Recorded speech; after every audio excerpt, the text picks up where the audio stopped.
Olá. O professor Douglas daqui a pouco entra. Aí ele já entrou.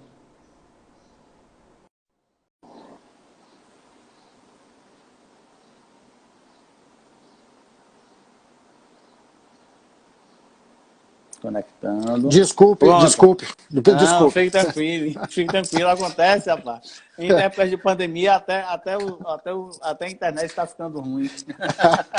Bom, vamos tentar tocar aqui em cima do que a gente estava falando. Então, o exemplo que eu estava dando é o seguinte: a gente não pode confundir a nulidade de um ato, que ele é insanável, a ausência de citação é insanável, mas isso não vai gerar a nulidade do processo.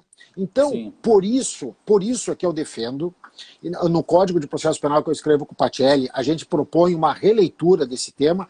A jurisprudência dos tribunais hoje vem dizendo, seja nulidade absoluta ou relativa, eu tenho que ponderar o prejuízo, e muita gente diz isso é um absurdo. Não, gente, não é absurdo, por uma razão simples. Nulidade tem que ser tratada como nulidade absoluta mesmo, não importa o nome que a gente dê. O problema é que nem sempre a nulidade, como eu dizia, de um ato, gera a nulidade de um processo. E este foi um exemplo. Outro exemplo que eu dou. Imaginemos o seguinte, João Paulo. Um réu tem um advogado constituído desde o início do processo, desde a investigação, chega na hora da sentença e ele não é intimado da sentença. O advogado recorre de todas as formas possíveis, entra com recurso à apelação, com embargos infringentes, com embargos de declaração, com recurso especial, com extraordinário, com agravo, chega tudo lá em cima e transita em julgado. Aí a defesa vem e diz o seguinte: nulidade porque ele não foi intimado da sentença. É verdade, ele não foi intimado da sentença. A pergunta é, qual é a finalidade da intimação da sentença? A finalidade é ele recorrer. A pergunta é, o fim foi atingido? Foi. Eu vou declarar uma nulidade retroativa para essa circunstância? Não. Então, a gente não pode estabelecer standards de que, desrespeitada a forma, necessariamente eu tenho a nulidade do processo. Eu tenho que separar as coisas, eu tenho que repensar o processo penal dentro desta ótica. Então eu passo para ti, depois eu quero trabalhar outra questão que muito me preocupou, e que é um tema bem candente da colaboração premiada. Mas eu concordo com você. Infelizmente, eu acho que isso aí não está na lei. Eu acho que isso é uma mudança de comportamento e de ideia dos nossos jogadores, especialmente quando se chega nas instâncias mais superiores, que são STF e STJ. Né? Eu acredito, concordo com você, que tem que se preservar ao máximo tem que se preservar ao máximo a existência do processo, que os atos processuais que foram feitos de forma válida, né? Só declarar nulidade quando houver prejuízo, né? Eu tenho que verificar se a finalidade do ato foi atingido ou não, somente após declarar a nulidade.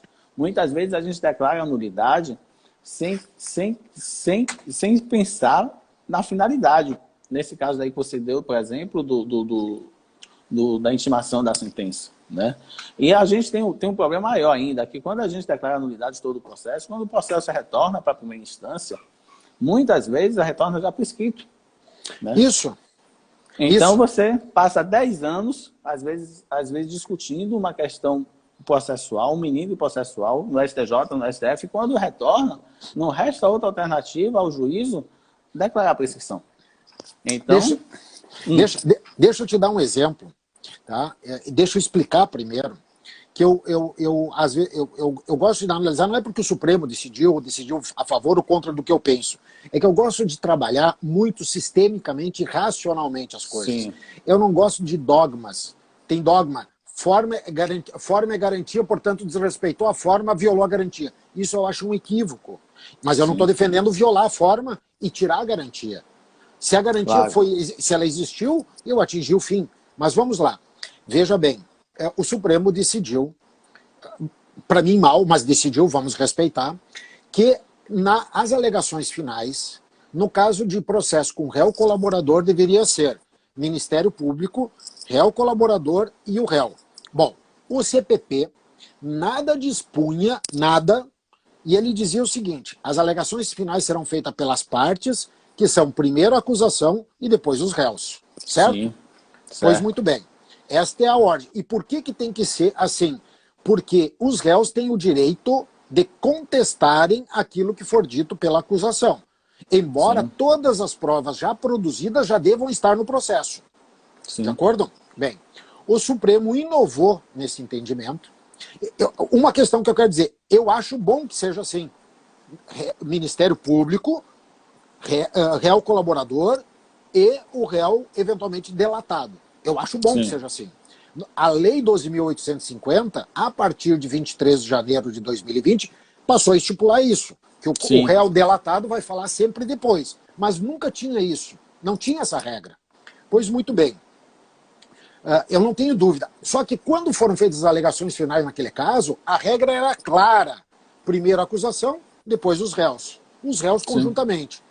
Agora observem duas coisas que eu quero dizer para vocês. Eu faço um desafio público, eu já escrevi sobre isso aqui, tá? Todos os ministros que anularam, dizendo que havia violação do contraditório, não levaram em consideração três coisas. A primeira, todos os precedentes deles mesmos, antes desse julgamento e depois desse julgamento, em outros casos, são no sentido que tem que demonstrar prejuízo. Todos. Sim. Eu tenho isso em mãos, antes e depois. Só neste caso eles disseram que não. Segundo, nenhum deles que anulou disse onde é que estava o prejuízo. Terceiro, o réu no processo penal, quando ele é colaborador, ele não é parte, ele não tem interesse em condenar ninguém. A obrigação do réu colaborador não é uma obrigação de fim que é obter a condenação. Era uma obrigação de meio. O Supremo já disse isso no HC 127.483, no item 11 da ementa do julgado correspectivo no julgamento, os 11 ministros disseram isso, que a finalidade do colaborador é apresentar as provas para a acusação. E a acusação é que utiliza estas provas, e estas provas já estavam nos autos. E todos eles anularam o processo retroativamente, tão somente para permitir que o delatado falasse por último. Só que eu preciso dar uma quarta informação por último. Nas alegações finais, eu desafio aqui alguém que esteja nos ouvindo, qualquer outra pessoa, que me prove como é que poderia haver um prejuízo para o réu delatado, neste caso concreto, na medida em que nas alegações finais as teses são jurídicas não contra o outro, mas a favor de si mesmo. Sim. Ou seja, o réu colaborador nas alegações finais dele nada fala contra o delatado. Quem fala é o Ministério Público. Porque tudo que o colaborador tinha que fazer, ele já falou. Então, como eu te falei antes, o problema todo não está em a gente saber o que é, tem que anular ou não tem que anular. É quando é que a gente cria esses monstrinhos jurídicos e a gente não para pensar o problema que isso vai dar. Ô Douglas, em relação a isso, esse ponto específico que você falou, é interessante notar, viu? Que basicamente o Supremo, nesse caso, até no meu entender, basicamente o Supremo legislou sobre matéria processual, né? Criou uma matéria processual e não só criou, como retroagiu para atingir um ato que foi praticado lá atrás e de acordo com até as normas processuais no tempo, estariam válidas, porque lá atrás não teria sido exigida essa sequência. Olha, se o Supremo quisesse, inclusive, instituir uma súmula, ou seja, o que for, um precedente, que fosse dali para frente, mas não para retroagir normas passadas.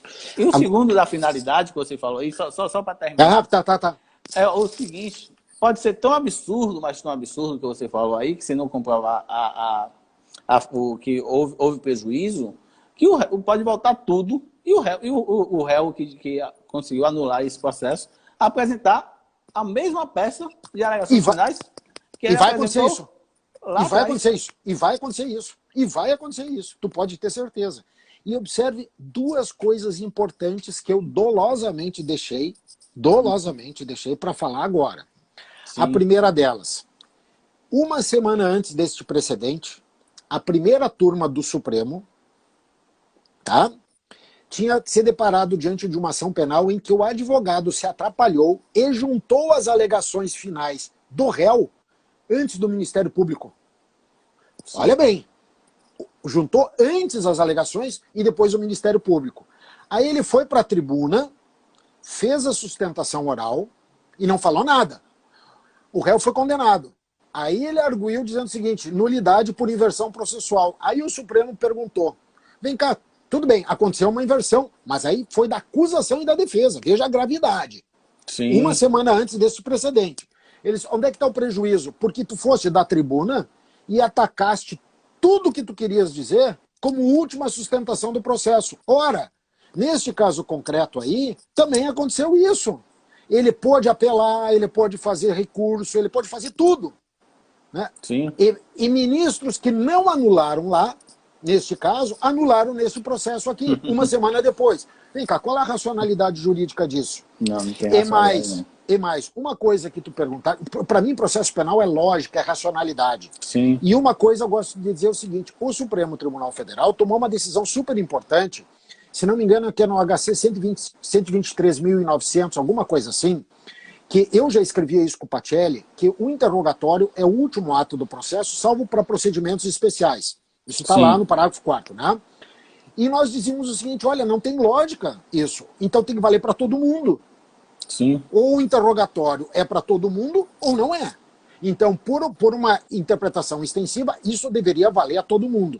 Isso chegou nesse habeas corpus no Supremo Tribunal Federal, o Supremo Tribunal Federal disse, realmente, o procedimento tem que ser igual para todo mundo pelo princípio da isonomia, pelo princípio do contraditório, porque é ato de defesa.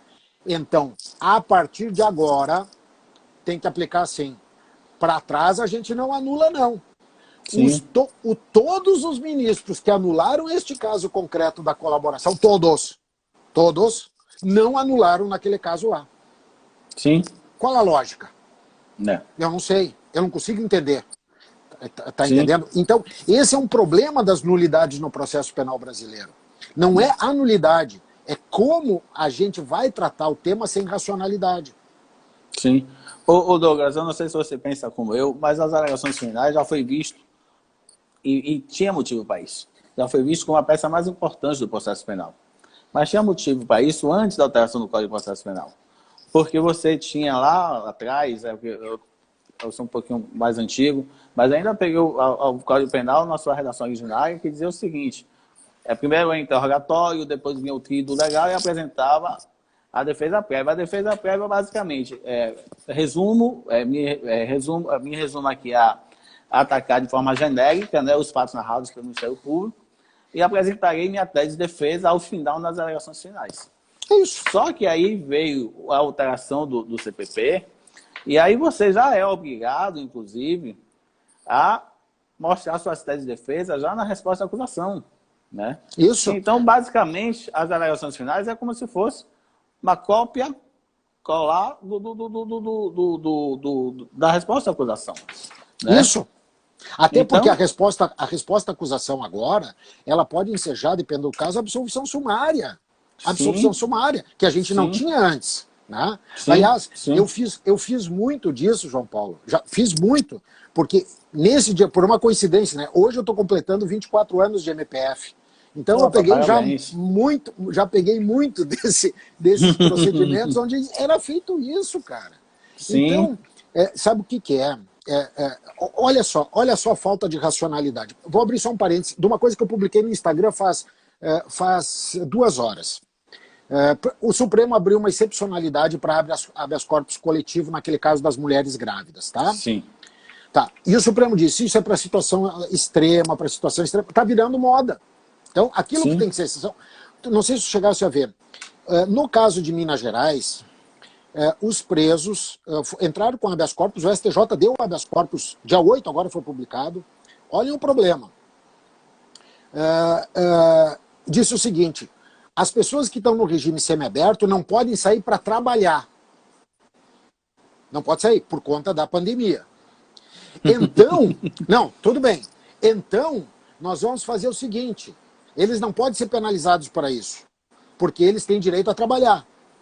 Ao invés de deixar... Porque eles saem para trabalhar e tem que voltar, não é? Não é? Claro, sim. Olha só, então o que poderia ter feito é, realmente, eles não podem sair e não podem trabalhar. Logo nós vamos imaginar que este período que eles não podem trabalhar, eles podem deduzir da detração porque eles estão sendo impedidos de trabalhar. Seria um raciocínio aceitável? Seria. Sim. Sabe o que o STJ fez? Deu o habeas coletivo, mandou todo mundo para casa sem trabalhar, porque eles não podem trabalhar. E aí? Agora, quer dizer, qual a racionalidade disso? Né? E aí diz que o processo está gerando prejuízo para eles, está gerando uma situação incontornável para eles. Então, esse é o grande problema da gente enxergar o processo. Eu não quero prejudicar ninguém, eu não quero prejudicar real nada, mas está faltando um pouco de visão sistêmica, ou melhor, visão sistemática dos problemas que são criados. É verdade. E só um parênteses, você disse que foi 24 anos de MPF, eu vi que você vai fazer um web seminário, não sei se é uma live, um web seminário com Eduardo Pelela. Amanhã. Amanhã, né? E Eduardo Pelela, eu fui promotor de justiça lá em Sergipe. E na época ele era procurador da República lá, e ele era procurador regional eleitoral, inclusive, na época que eu atuei lá. E aí fizemos, assim, atuamos, eu era promotor eleitoral, inclusive, e atuamos em casos importantes juntos, eu e ele. Há muito tempo não vejo, quando veio, manda um abraço meu. Certamente eu direi isso amanhã. E aí, como você falou, para mim, na verdade, está havendo uma interpretação equivocada do sistema jurídico, né? Eu acho que o que a gente pode fazer, não precisa alterar a lei, no meu entender, basta alterar a nossa interpretação. E como você falou, infelizmente, assim, o que é que acontece no Brasil? A gente acha que a impunidade é gerada porque as nossas leis são ruins. Não, nossas leis são boas. Mas o que gera a impunidade é justamente o fato do processo penal nunca chegar ao fim e nunca se chegar a uma aplicação da pena porque não se deixa, porque sempre existe uma nulidade, como você falou, às vezes por uma criação por caso específico, né? E nisso daí é importante, viu, Douglas? Sempre se fala o seguinte, existe nulidade porque o juiz não observa os precedentes do STJ e do STF. Mas, na verdade, não é isso que acontece. São eles mesmos que não observam os próprios precedentes, como você falou nesse caso das alegações finais, foi uma decisão isolada em que existiam vários precedentes anteriores em sentido contrário. Então, não foi o juiz que não observou o precedente do STF e do STJ. Muitas vezes se cria uma decisão isolada que vai anular justamente aquele processo. Não sei se você tem essa visão, né? Eu não tenho dúvida disso. Olha só. Não sei se tu lembras, um tempo atrás, antes de a gente ter o CPP, a previsão de interrogatório por videoconferência, o Estado de São Paulo criou, porque é o Estado que mais tem presos, criou interrogatório por videoconferência. Pouco sabe como é que é feita uma videoconferência e um interrogatório. O juiz com um advogado e o Ministério Público, e lá no presídio está o outro réu com outro advogado, os advogados com um canal privado para falar. Sim. Aí o STJ resolveu dizer uma coisa, que não cabe interrogatório por videoconferência, porque primeiro violava o juízo natural. E eu digo, bom, o juiz natural é só o juiz de carne e osso, não pode estar conversando como a gente está conversando agora. Não, é piada, né? É piada. E segundo, mas está escrito lá. E segundo, porque violava o devido processo legal, porque não estava previsto em lei o interrogatório por videoconferência. Tá bom? Anulou dezenas de processos, inclusive aqueles nos quais o interrogatório era o primeiro ato. Sim. Tá bem? Anulou desde o início. Sim. Bom, aí eu pergunto para ti o seguinte como juiz. Cabe interrogatório por carta precatória? Sim. Onde é que está previsto na lei? Pois é, não está. O STJ não anula os processos de interrogatório por carta precatória, não está previsto em lei, e que é um interrogatório que viola o juiz natural, é o de carta precatória. Sim. E ele anula aqueles casos e não anula o de carta precatória. Ué, mas que história é essa? Como é que tu me explica isso? Inclusive, da carta precatória, tem juiz que fala, tem advogado que defende que viola, inclusive, o princípio da identidade, né, do juiz. Porque o juiz do juiz. Identidade física do juiz, porque é o juiz que vai julgar, não é aquele juiz que colheu o interrogatório. É interessantíssimo. Isso eu falava isso brincando, inclusive, viu? Que a única diferença da videoconferência, na época que o STJ começou a anular isso, é que o juiz, a única coisa que o juiz não consegue fazer é sentir o cheiro. O resto o juiz consegue tudo. É igual. Eu usava uma expressão, que eu vou dizer agora, em tempos de Covid, eu juro que eu usava a expressão, a única coisa que o juiz não conseguia fazer era trocar perdigotos. Né? Nesse período que a gente não pode trocar perdigoto, né? Mas eu dizia isso. Então, essa loucura que a gente está criando, e agora deixa eu entrar, porque a gente pode ir falando outras coisas, estou controlando o nosso tempo aqui, mas deixa eu falar outra coisa dessa alteração da lei, que é um jabuti, desculpe quem pensa o contrário, que diz o seguinte, que está suspenso por hora, graças a Deus, dizendo que se o juiz tomar conhecimento de prova ilícita, ele está impedido para atuar no processo. Gente, isso, primeiro, não existe nada similar em qualquer ordenamento jurídico. Nada. Nada. Segundo, o juiz, se tomar conhecimento, eu não gosto de prova ilícita, tá? Mas o juiz tem que fundamentar a decisão dele. Aí dizem, não, mas se ele tomar conhecimento, ele vai estar comprometido com a sua decisão, porque ele vai ter uma confirmação da sua tese. Mas a confirmação pode ser para absolver ou para condenar. Não, para absolver serve. Não, não é isso.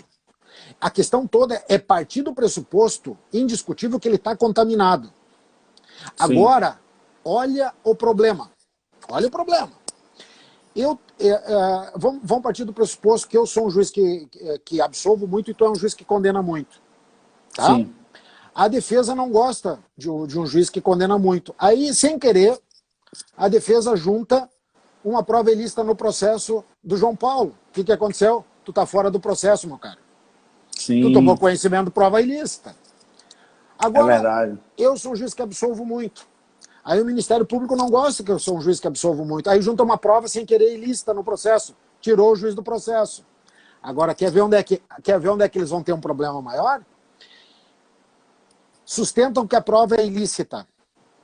Que eu atuei como prova ilícita. Aí as partes recorrem para o tribunal diz que não. Aí o STJ diz que não. Aí vai no habeas corpus ao Supremo, os 5 ministros do Supremo dizem é prova ilícita. Bom, os 5 estão fora do julgamento doravante, porque eles tomaram conhecimento de prova ilícita. E aí?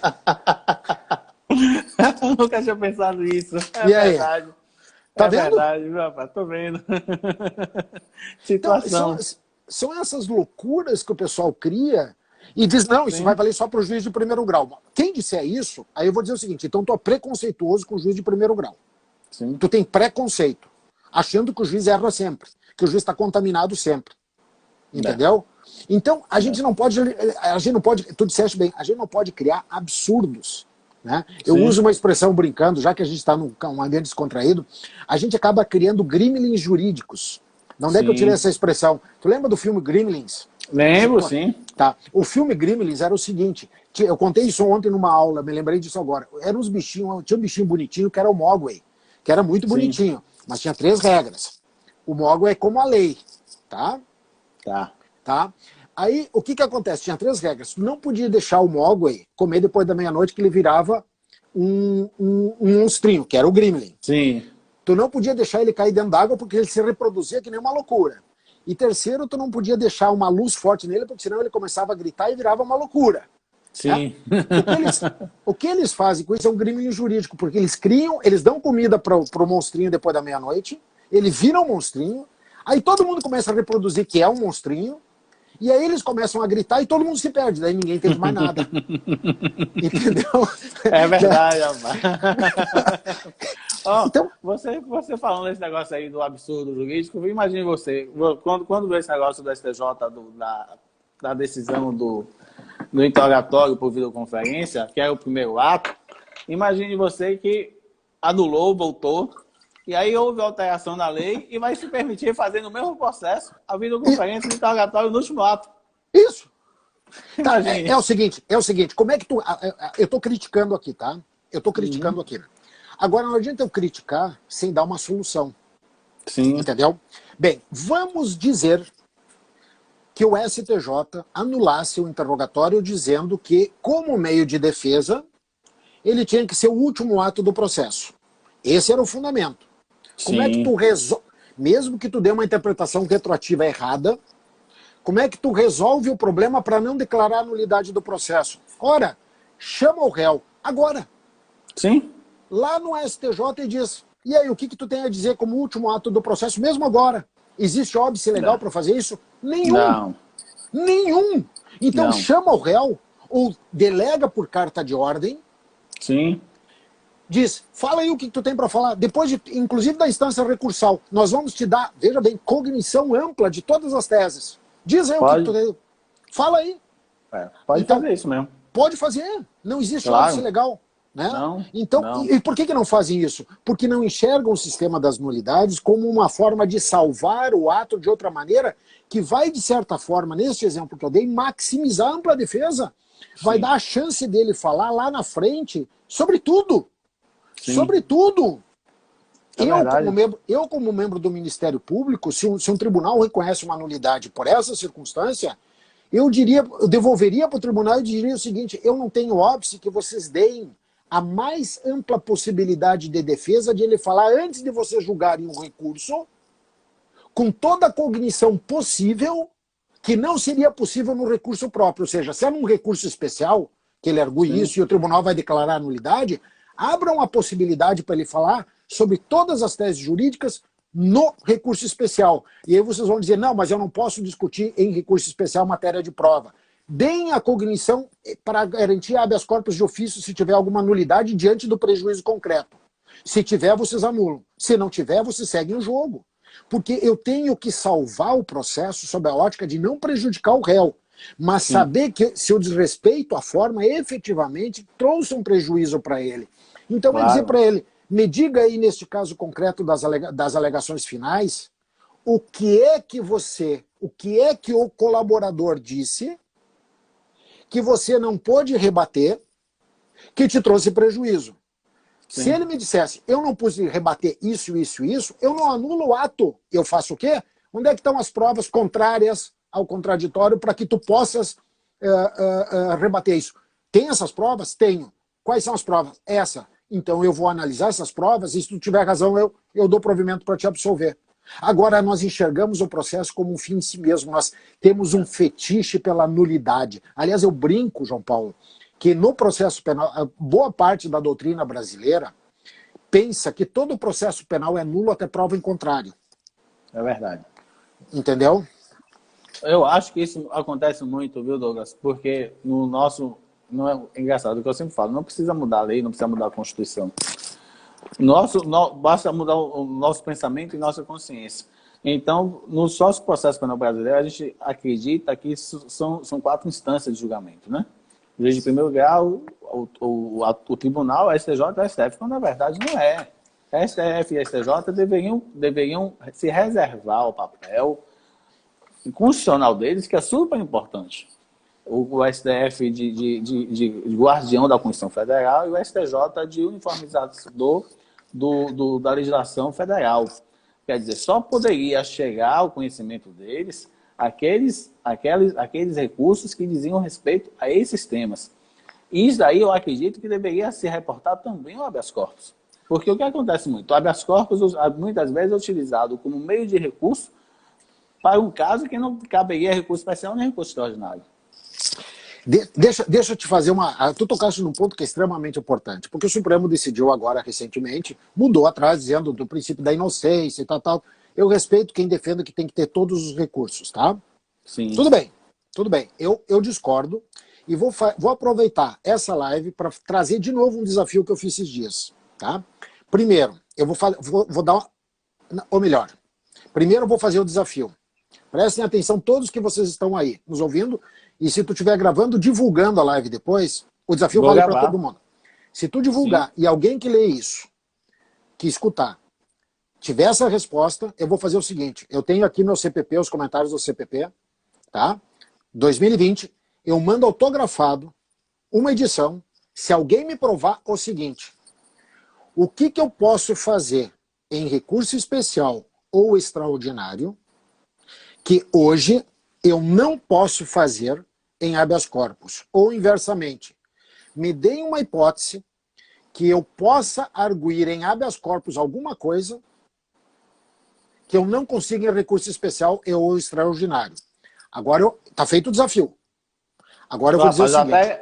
Até que ia ganhar esse livro, mas com esse desafio não dá, não. Por quê? Não... Tá? Porque, pelo seguinte, porque hoje, pela reinterpretação que o Supremo deu corretamente, eu defendo isso. que a gente tem que ter o habeas corpus. Hoje em dia, a cognição, a amplitude da discussão em sede de habeas corpus é muito maior do que em recurso especial e ou extraordinário. Porque eu não tenho pré-questionamento, eu não tenho requisitos formais, N coisas. E agora eu vou dar a informação que eu queria em cima da tua provocação. Tu sabe, ontem saiu mais uma decisão, eu vou dar informação aqui para vocês, porque eu tenho o hábito de ler o Diário da Justiça todos os dias. Eu leio o Diário de Justiça, tá? Eu não estou dizendo informativo, tá? Sim. Eu leio o Diário de Justiça e olha só o seguinte. Saiu uma decisão do Supremo, o acórdão não está publicado ainda. Essa decisão é o habeas corpus 117, tá? A decisão foi publicada dia 8 de junho, o acórdão não saiu ainda. 170, 117. A primeira turma deu habeas corpus para absolver o réu. É uma decisão do dia 8 de junho. Absolveu o réu em habeas corpus, tá? É o último exemplo que eu tenho de N exemplos de absolvição em sede de recurso extraordinário. Agora vem a pergunta. Tu sabes quantos recursos extraordinários o Supremo Tribunal Federal proveu desde o dia 3 de maio de 2007, quando passou a exigir a repercussão geral? Eu estou falando há 13 anos. Não sei não. Eu confesso que não sei. Alô? Oi, deu uma falha aqui. Oi. Tu me escutou? Vou repetir. Tu sabes quantas decisões, quantos recursos extraordinários o Supremo Tribunal Federal proveu desde o dia 3 de maio de 2007, quando passou a vigorar a repercussão geral? Quantos recursos extraordinários ele proveu para absolver alguém no processo penal? Eu pesquei aqui, foi um. Alguém colocou aí que quem que segue. E vejam, porque hoje em dia eu tenho na repercussão geral que demonstrar que aquela decisão vai necessariamente repercutir para todo mundo. Agora, isso não impede de eu ser absolvido em habeas corpus. E aí todo mundo diz, não, pelo sistema, pelo recurso previsto, ele tem o direito fundamental de interpor o recurso para prolongar o recurso.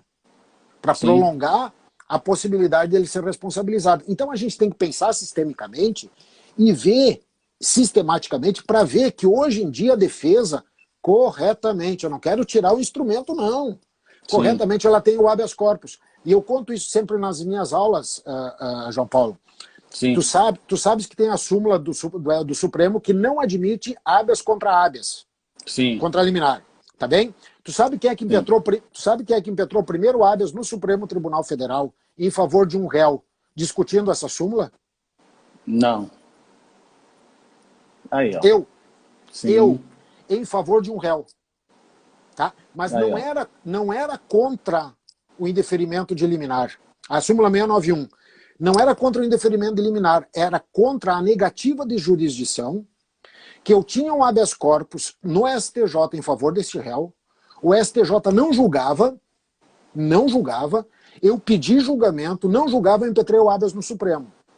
Aí o Supremo demorou 3 meses para julgar, e aí esperou o STJ conceder o habeas para absolver o réu, tá? E aí julgou prejudicado o habeas que eu tinha impetrado. E aí tu quer saber de uma coisa? 6 dias depois, 1, 2, 3, 4, 5, 6, ele admitiu o habeas do Flávio Maluf, filho do Paulo Maluf, para desconstituir uma liminar e flexibilizou a súmula 691. Eu não sei por quê, mas eu só dei os dados históricos. Eu posso dar os 2 habeas para vocês verem. Então, o sistema de nulidades no Brasil hoje, ele é um problema, especialmente quando são criados precedentes dessa natureza. Eu fico imaginando, viu, Douglas, que o juiz de primeiro grau, muitas vezes, ele vai seguir todas as regras possíveis e imagináveis, existentes naquele momento, processuais, efetivando todas as garantias ao réu, mas mesmo assim corre o risco de chegar 2, 3, 4, 5 anos depois, ver a condenação que foi proferida pelo juiz de primeiro grau ser anulada, às vezes por uma norma jurídica que foi criada jurisprudencialmente pelos tribunais superiores e foi criada posterior aos fatos, aos fatos processuais, atos processuais praticados. Então imagine aí, e olha o risco, principalmente agora em razão da lei de abuso de autoridade. Né? Esse juiz vai responder pelo crime de abuso de autoridade? E aí? Exatamente. Por uma reinterpretação com efeito retroativo que ele cumpriu a regra, ele pode responder pelo abuso de autoridade.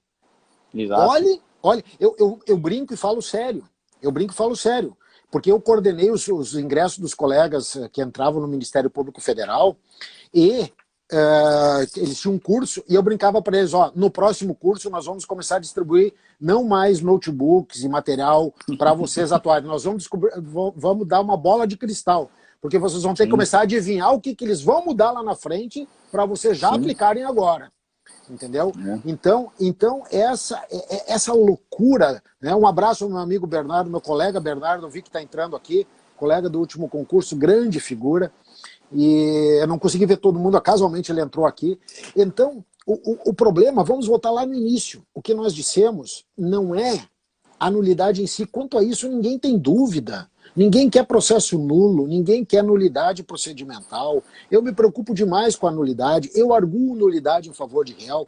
O que eu não concordo, porque eu acho que eu, como membro do Ministério Público, eu tenho o dever de atuar em prol de um devido processo legal. Eu costumo dizer que o Ministério Público no processo penal não é custos iuris, não é custos legis, é custos iuris. Essa é uma expressão do ministro Aires Brito.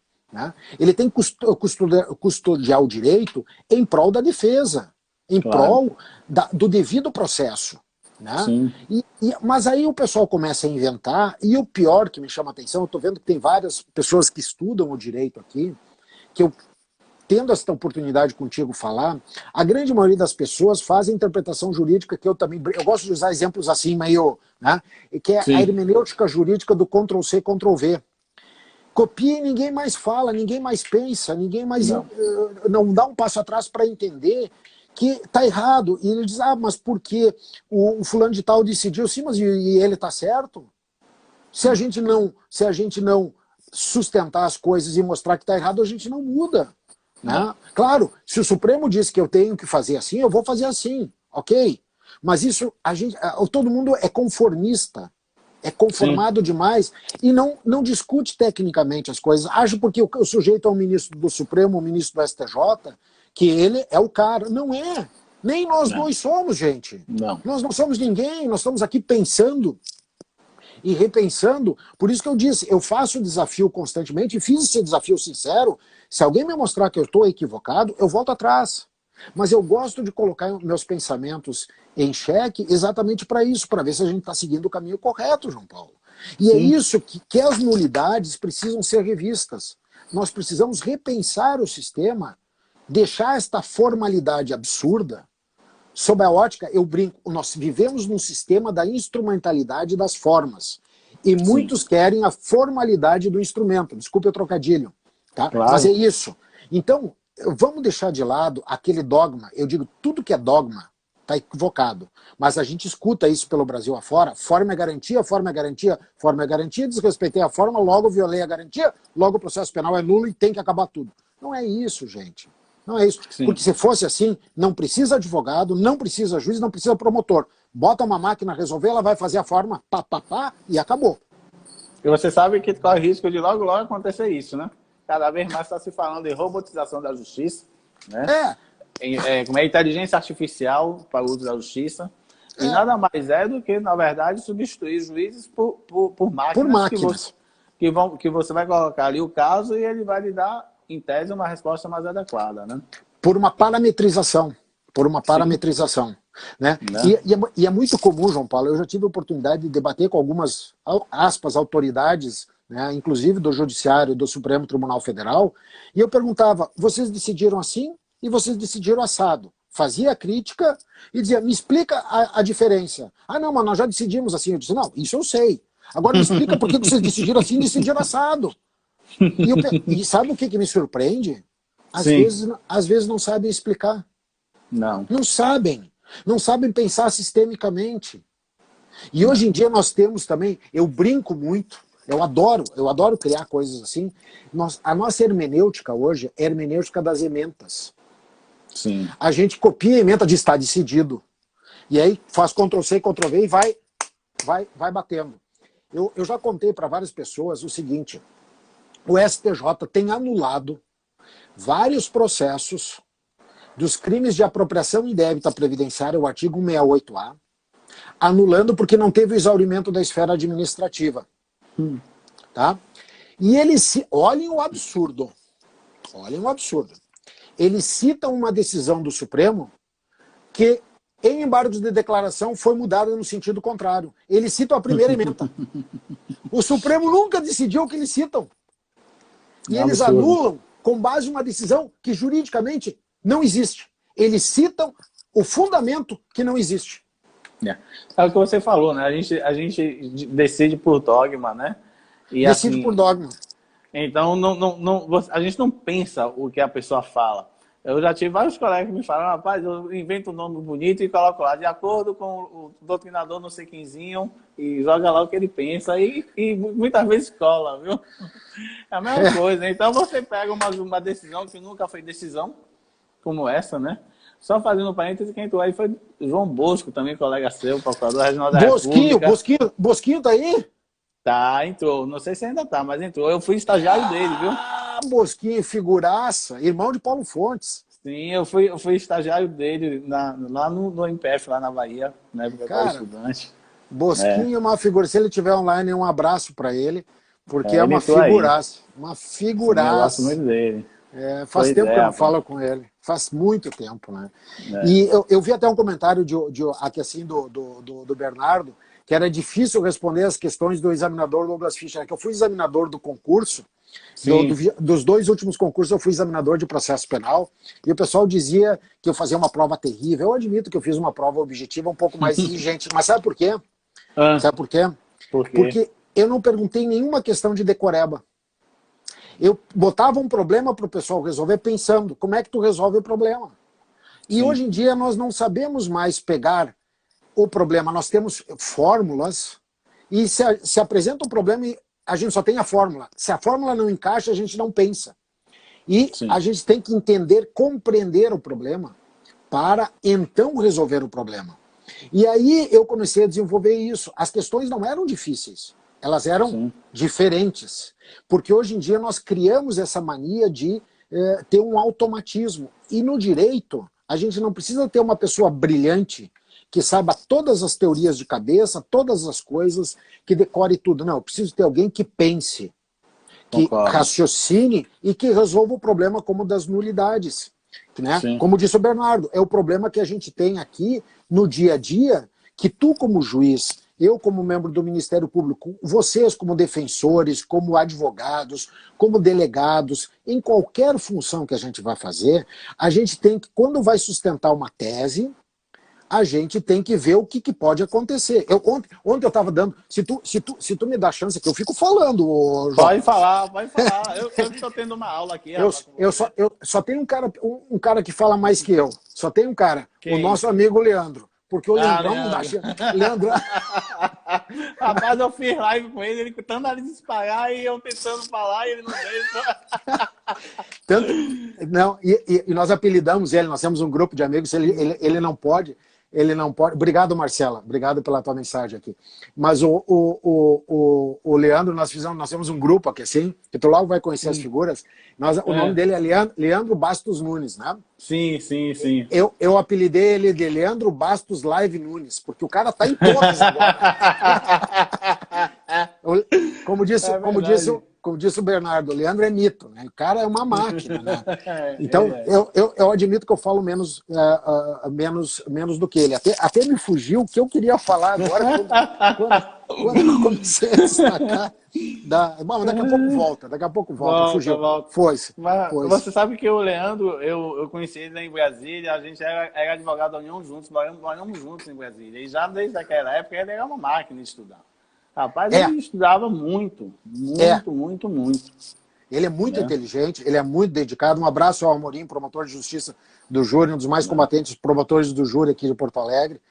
Tem um defeito grave, é colorado, não torce para o melhor time do mundo, que é o Grêmio. Isso é uma defesa. Tudo bem, o cara não precisa ser perfeito. Mas como eu estava te dizendo, meu caro, a gente hoje em dia não desenvolve mais um pensamento no sentido de compreender. Essa é a questão. De entender o problema, de perguntar por quê. Sim. Como é que você resolve esse problema? Da onde é que vem a raiz do problema? Porque se a gente decora fórmulas, a gente vai ter a fórmula só para resolver um problema. A gente não vai compreender as demais questões que estão permeadas pela questão jurídica. Então, é isso que a gente precisa desenvolver, é isso que a gente precisa dizer. Ah, lembrei agora, lembrei do que era. Eu estava dizendo, quando a gente cria teses jurídicas, a gente tem que chegar ao problema. Né? Sim. E eu sou membro do Ministério Público e atuo perante o TRF da 4ª Região, e então eu pego mais sede de processo. E ontem eu estava dando uma aula para alunos da Escola da Magistratura Federal aqui do Rio Grande do Sul, da Magistratura Estadual, e aí eu estava explicando para eles o seguinte, é muito comum no tribunal, o advogado chegar lá, quem já escutou isso em aula desconsidere, mas vamos embora. O advogado chegar e dizer o seguinte, habeas corpus porque a denúncia é inepta. Tá bom? Então, é nulo o processo por inépcia, tem que começar tudo de novo. Aí Sim. O advogado começa assim, a descer a lenha na denúncia do Ministério Público, porque o fato não foi assim, porque foi assado, porque é isso, porque é aquilo, papapá, fica 15 minutos batendo na denúncia. Aí Sim. eu pergunto o seguinte, por que uma denúncia é inepta? Ou porque ela não tem justa causa, disso não foi falado da tribuna. Sim. Ou então ela é inepta, porque a justa causa é questão de lastro probatório. Ou então, porque ela não descreve os requisitos mínimos para a compreensão da denúncia. Sim. O advogado da sustentação mostrou que compreendeu toda a denúncia, ele só discorda. Muito obrigado, doutor, o senhor provou que a denúncia é apta. O senhor provou que a denúncia é apta. Portanto, perde sempre, porque a gente acha que falar grosso, que a gente berrar de uma tribuna, que a gente escrever pesado numa questão, a gente vai ganhar. A gente vai levar uma pancada se não souber o que está fazendo. Ô Douglas, você falando um negócio aí, e eu me lembrei de uma coisa, viu? A gente não vai ter mais denúncia inepta por achar que não tem justa causa. Porque o juiz não vai poder analisar o inquérito policial mais. O inquérito policial, só quem pode ter acesso são as partes. Só o Leandro aí, ó. Só quem pode ter acesso. Leandro. Grande, Leandro. Estamos falando em ti agora, hein, cara? Estamos falando em ti agora. Então, só quem pode ter acesso ao inquérito são as partes. O juiz nunca vai poder analisar se teve justa causa para a denúncia ou não. Mas eu vou te dizer uma coisa. A interpretação que eu faço da lei é que ela não proíbe que eu traga. Ela diz que ficará lá. As partes não podem ter acesso e utilizar aqueles elementos de prova. Não. Eu não vejo nenhum óbice. Aliás, isso é um problema. Querer impedir de trazer os elementos de prova, quando a gente sabe que o juiz, no processo, precisa submeter tudo ao contraditório. Isso é de uma... Desculpa, quem discorda, isso é de uma burocracia, com 2 R's mesmo, que não vai resolver nada. Não vai resolver nada. A gente acha que é muito bonito, né? Não vai resolver nada. Esqueçam. Isso é apenas um procedimento que quer, por uma suposta violação de ampla defesa ou de devolução, de impedimento da parte exercer ampla defesa. E não é, gente. Não é. Né? Então, esse é um problema que a gente está criando, assim, terrível, por nós primeiro criarmos... Tu disseste uma coisa antes, depois eu te passo a palavra. Não adianta ter as melhores leis do mundo se a gente não tiver uma cabeça boa para saber o que fazer com aquele instrumento. Tá bem? Esse é o ponto central. Esse é o ponto central. Você falou aí de uma questão interessante. Vamos lá. Repare só. Até crimes bestas, por exemplo, crime de uso de documentos falsos. O cidadão está vindo ali com uma carteira de habilitação falsa, é parado por um posto da PRF, né? E aí o PRF faz lá, encaminha para a delegacia, faz o auto de prisão em flagrante, o cidadão é solto. E muito tempo depois esse PRF vai ser ouvido na justiça, né? O cara esse PRF pega não sei quantos casos iguais àquele, né? E assim, sempre quando chega na justiça ele fala, olha, doutor, não me lembro dele, eu não me lembro do caso específico. Aí chega o membro do Ministério Público e fala, olha, está aqui o depoimento do senhor, né? E eu quero saber se o senhor confirma aqui o depoimento do senhor. Resultado, se a gente for levar o pé da letra, e Douglas, assim, eu concordo com você em número general, mas pelo que eu conheço dos tribunais superiores, eu acho que a interpretação vai ser um pouquinho diferente. Se a gente levar ao pé da letra o que está na lei, nem isso vai poder ser feito. Né? Aí sabe como é que a gente resolve esse problema? Ele não é uma testemunha que eu arrolei? Sim. Eu posso conversar com ele antes do processo? Eu não estou dizendo orientar. Eu posso conversar com ele? Claro. Posso. Eu posso dizer para ele olhar o que ele disse no inquérito? Sim. Posso. Ele pode olhar o que está no inquérito? Pode. Aí ele vai olhar, vai lembrar e vem dar o depoimento. Resolveu. Sim. Simples.